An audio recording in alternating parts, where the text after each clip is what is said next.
So this next call, I guess, is specifically going towards you, Stephen. This is Brenda in Minnesota who wants to ask your opinion specifically on someone's criticism of natural selection. Brenda, you're on the air with us. Good evening. Hello. Good evening. How are you? Yeah, I'm doing great. Having a fun time. Trying to wrap up the calls here. Yeah, I was hoping to talk to Rationality Rules, whatever his name is.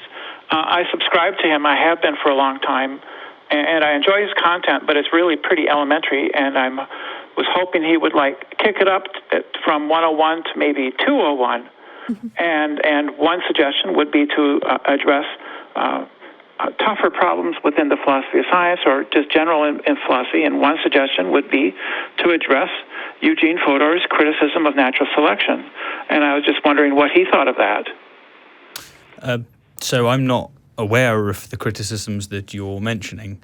What I could say is if you send it to me, I will always take a look and I will produce an adequate video if it's sufficient for me to do so. What I will say is that I've had accusations of going for low-hanging fruit ever since I started what I'm doing, and what I find is that different people have a different conception of what is a low-hanging fruit. So many people, when they watch my Jordan Peterson stuff, they go, yes, this is the stuff that we need to see. And I get plenty of people going, what are you doing? You're wasting your time. This is really easy stuff. Bring it from 101 to 202. And I just wanted to make that point across. I don't deliberately go out my way to find very easy things to go for. I tend to just go for whatever. I don't think it's a criticism. Mm-hmm. I think it's good to have basic material. Yeah. In fact, you could probably do a course on basic logic. That would be good because so many people don't know that. Mm-hmm. And I think that you could introduce more difficult topics within philosophy.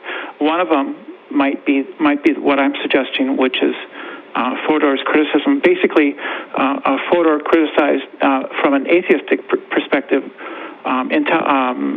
natural selection because, according to his criticism, it's an example of intentional causation, intentional with an S. And that would require an episode to explain the difference between intentional and intentional with an S, right? You're familiar with that distinction? I'm actually not. Would you mind quickly pushing that out for me? Well, it basically would say that intentional, I'm having a hard time saying that, causation would be causation that it has, that requires, direction of a mind, or it has an intention behind it, right? So Jack and Jill go up a hill, right?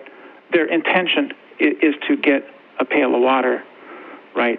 And then they fall down the hill, and then we construct afterwards a story about Jack and Jill going up and down the hill, and we confuse the story.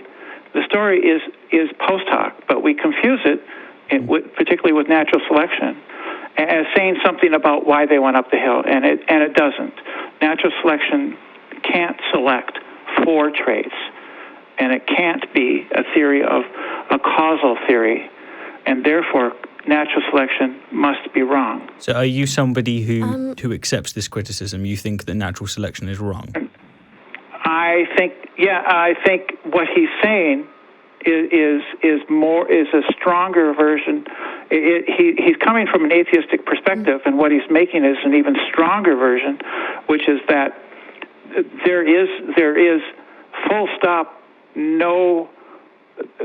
It's sort of it's a very eliminativist position, in that there's no reason for things happening at all.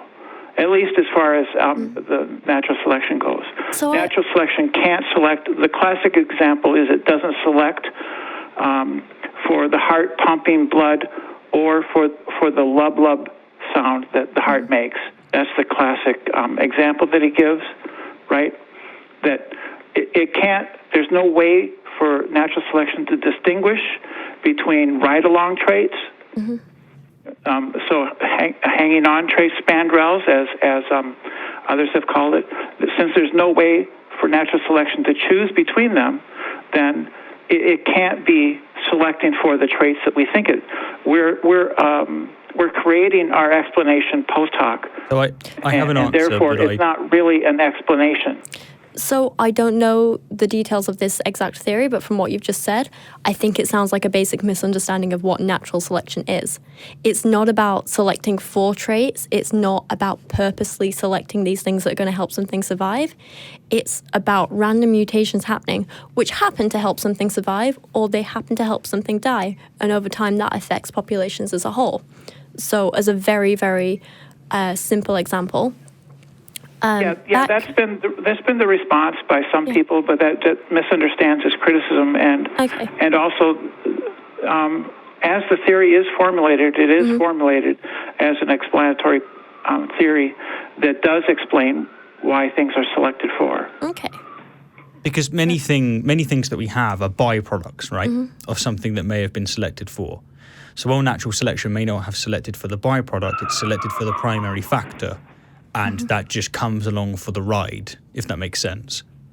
Yeah, they're spandrels. What I'm struggling to I would understand suggest you look into it, and you should get some. It wouldn't be hard to find the reading material. Not at all. I plan to read this afterwards because it'll be very interesting, and if it constitutes a video, I will be happy to make one. But it seems so far. There's a lot of other topics too. Send them over, Brenda. I'm always interested in more topics for sure. But what I would say on this is, it seems just that kick it up a notch, dude. Kick it up. But the thing is that to me it seems like you're saying kick it up a notch. Yeah. And what's happening is, from what I've just heard, you've pointed out some attributes that some species have, and have said that this couldn't have been a product by natural selection. And it seems that you accept that other products or other attributes are a product of natural selection. So far, am I correct?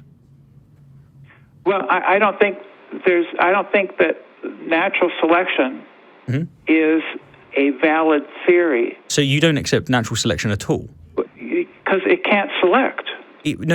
This is the thing, though. The words with an S. No. Selection. You can't have that. No, this is the key thing with evolution by natural selection. It doesn't help that it has the word select, because it implies that there's a selector, right? That there's a consciousness involved. There's not. So here's an example, and it may be an example that you've confronted before. I was going to use the moths. The moths would be a good example. During the Black Plague, there was, or just beforehand. It was industrialization. Sure, if you'd like to tell it, go for it. Oh, sorry. No, go for it, because you seem to know it better. It would be better to run from it. Yeah, the peppered moths. So peppered moths. They're a species of moth that are a little bit black, a little bit white. They're kind of spotted on them. The trees in London before industrialization were mostly white. Buildings were mostly white. They were pale-coloured. So the moths that survived were the ones that had more white on them than black. Yeah. As industrialization happened, the bark on the trees darkened because of the smog, the pollution, the smoke, the buildings, the stones darkened. So the moths that survived were the ones that had more black on them than white. There was no conscious selector saying that more black moths are going to be born than white moths. But because more black moths were surviving than white moths, that means the children that were born from them moths happened to have more black on them than white. And their children happened to have more black on them than white. There was no selector other than more white moths just happening to be killed off because their surroundings were changing. And I guess the question would be that, given that process and that very evident change from having a mixed coloured distribution to predominantly black, who did the selecting? Because there is no selector. Yeah, so there was a selection of white peppered moths, right? But there was no selection for white peppered moths. No, but the white peppered moths very nearly went extinct while the black pepper moths proliferated. So there was, as natural selection would say, nature selected for those with that colour, basically that colour will survive. Yeah. And the reason for that is just because of the environment that they lived in. But the critical role here, or a critical point to be made clear, is that yes, nature selected for it, but by select, we don't mean it in the colloquial sense where we say that you make a choice. No one made a choice. There is no choice. Nature doesn't make a choice. It's just that's what happened under the rubric of nature at that time, right? Imagine you've got like a series of runners in a race, and you have a series of racers, and the top 8 from each race go on to the next race, and then the top one's go on to the next race, and the top one's go on to the next race. Technically, you're selecting the best from each group and putting them forward every time, but no one is consciously coming and saying, I want that one, and that one. It's just the best ones survive to the next round. Does that make sense? No, I understand. I understand. It's just that it's a selection of traits. It's not a selection for traits. What's the difference? Because for is a post hoc narrative that you've created. Okay, no, I kind of see what you're getting at here, yeah. There's no one consciously saying we need more white moths, or there's no thing consciously saying we need more white moths. It's just... Right. Yeah, no, actually, I do agree with you. I get what you're saying now, yeah. But it's still natural selection. Yeah, it's just it is. The point that you're making, which I think is fair, of course, is that most people view it and use perhaps the wrong language, but the result is the same. It's that nature has resulted with a complex divergence or a situation that didn't require an intellect to be behind it. It's like we can look back afterwards and give explanations for what happened and say, oh, well, this happened because, of these circumstances and you know, these survived. We can look back and understand it, but sorry, Steve. No, you're right. It's like if the criticism that's been offered by Jerry is basically that there's a semantic issue and that we need to speak about this topic differently, would that be fairly accurate for what his criticism is? Yeah. So basically, he accepts natural selection. It's just he thinks that we are semantically dealing with it in the wrong situation. It's not very helpful. Okay. And then we could just go on to other topics too, like arguments against physicalism or naturalism. Well, we could go into those other topics, but unfortunately, we do have one last caller that we want to get to before the other show. We're kind of running a little bit late, but that would have been an interesting talk. It would have been interesting. Thank you for bringing that up. Yes, thank you for calling about this. I really do appreciate it. And very much. Steven says, message him. Sounds like he wants to get into it more, but thanks again for calling, Brenda. But I will say, just as a final one, that is that if I did make a video in which I discussed this and I said, yep, here's a big conversation to be had about natural selection, and it is entirely about the semantics. Yeah, I am definitely I'm definitely going to get people say to me, this is 101. I think there is something to say because people assume things happen in evolution in particular ways because they provide some sort of convenience, but like that may not actually be the case historically. And I'm trying to think of some good examples. I think there's definitely an issue in how we talk about it colloquially. Yeah. Like it's very easy to say, these animals evolved to do this or they evolved to do this. And technically they didn't evolve to do that. They evolved and they can do that because of these reasons. Hang on, do you know what I mean? No, slightly walk me through it. Maybe I'm being a little obtuse here. So you have... So I would say I went to the shop to buy bread. Yeah.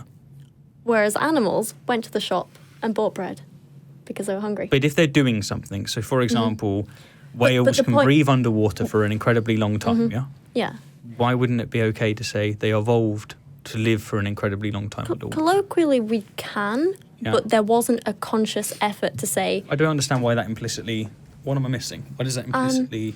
So there was no choice made to have longer legs or but bigger just saying lungs that they or evolved whatever. for this. I don't understand how I'm saying that they deliberately chose to evolve for this. But I'm just saying. I personally don't have an issue with it. But I just think some people would. Because saying evolved to or they evolved for kind of implies some kind of purpose, maybe. Fight. I can see where you're coming from. It's an interesting one. And it is. We cannot keep Dan here forever. I know. So we can have Sorry, this Dan. Yes. It's just the disagreement. You really want a beer, don't you? I'm not used to the disagreements being so posh and so like, yes, of course. Sorry. It's fantastic stuff.